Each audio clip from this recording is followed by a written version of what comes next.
All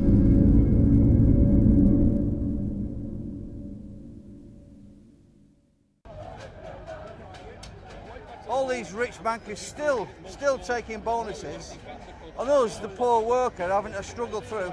We've got to tighten our belt. Where are they tightening their belt? The Liberal Democrats actually fought the general election in opposition to the Tories' cuts and are now actually steamrolling those cuts through. Anybody that's in that party now must be thinking, my God, what have we done? We've sold our soul to the devil. That's what we've done. Maybe it's about time the whole country just started to wake up and realise that what we need now is to take to the streets every man, woman and child who can take to the streets. That's what this country needs now. It needs a wake-up call.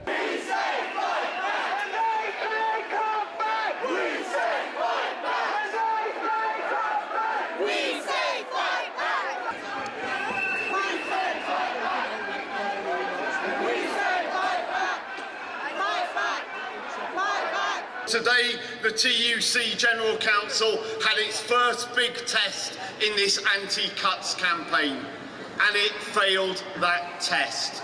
It has decided that the time is not right for a national demonstration against the cuts, and that we can wait. That all those who are facing cuts can wait until the 26th of March next year before we have a national demonstration. We have a battle on our hands. It is a battle that must see coordinated industrial action, that must see demonstrations, but it also must smash the myth, peddled by the millionaires in the cabinet, peddled by the media owners who pay no tax in this country, peddled by the bosses of the top companies who avoid paying their tax, that there is no alternative. This has got nothing to do with some kind of paying your debts back at the end of the week.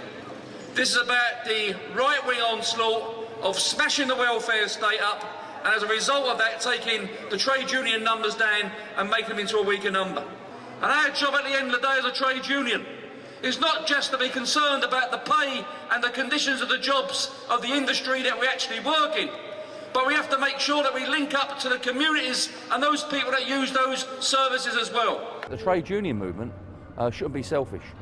They shouldn't be selfish by saying that they're only prepared to fight when it comes to their jobs, their pay and their conditions. The industry works, our industry for instance, works on the people that work on there, but more importantly, the people we serve. So we want to make sure that the travelling public don't get their services cut, especially for instance in buses, where we could see a beach in Mark II now for buses. 10% of bus subsidy is going to be cut.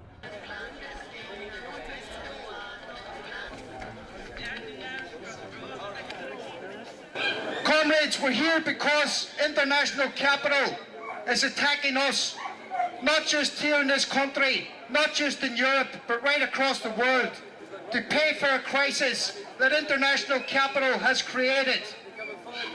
And they're trying to manufacture a consensus in the media, and that consensus is trying to say that we're all in this together. Well, we're here today to tell you there's absolutely no consensus, and we are not going to pay for your crisis.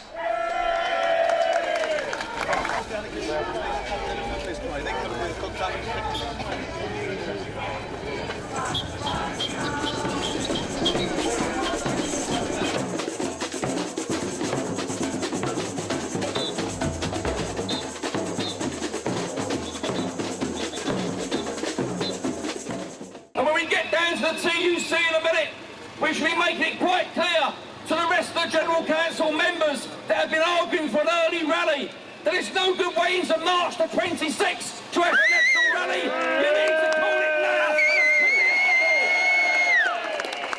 I mean, public service sector workers and private sector workers fight over the next 12 months to defend their jobs and their communities.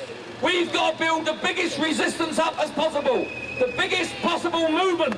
And that movement's got to be not on the basis of just getting rid of the Tories and getting Labour in, but saying to those Labour politicians that run away on a Friday morning and a Friday afternoon rather than being seen to support the trade union movement, where do you stand in supporting? I want to see not Ed Miliband saying that trade unions are part of a civilised society. I want to see him here today saying that he's with workers and those people that are under attack. Our point of view is pretty clear, brothers and sisters. This is an attack on the most vulnerable people in society. They keep on talking about the top 10% have got to pay the price as well. If the top 10% paid an extra 2% in tax, you could end all the debt completely for working people. That's the reality out there. Their agenda is to dismantle our welfare state. Every single gain that our parents and our grandparents fought for the right to decent health care and decent education. These people in government today intend to roll back every single gain and to complete the agenda that Thatcher started in 1979. There's one in Belfast today, there's one in Edinburgh, one in Bristol, one in Cardiff, and these are springing up all over the place. And what you're going to see is individual groups of people having their own marches through their own villages when an old people's home shuts down or a school shuts down, when they see that the benefits are being cut, when they recognise the fact that it was the bankers that have nicked our credit cards, run up the bill, and they're asking us to pay the credit card bills back after they've nicked their cards off us. What you're going to see is a mass movement. And don't forget that when the war took place in Iraq, it was only a small movement first of all, only a few people got together.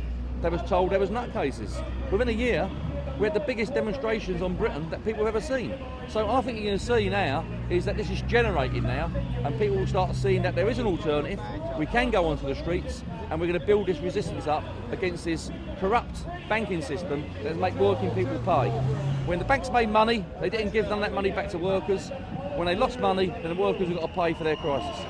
It means if you're in the railway industry, they're going to put the fares up by 3% above the rate of inflation. It's 4.6% inflation at the moment. That would mean a 7.6% increase in fares.